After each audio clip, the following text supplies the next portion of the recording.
आपल्याला मानवी मनोभाव असताना संपूर्ण विचार करावा लागतो.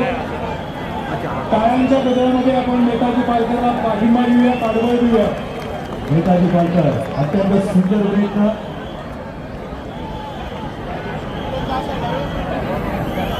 खासदार धनंजय महाडी युवा शक्ती दहीहंडी 2024 कोण होणार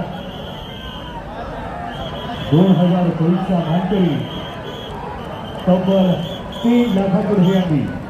एका जोरदार राजू त्यांना प्रोत्साहन आपण देऊया. नेताजी पालकर अत्यंत सुंदर असा प्रयत्न.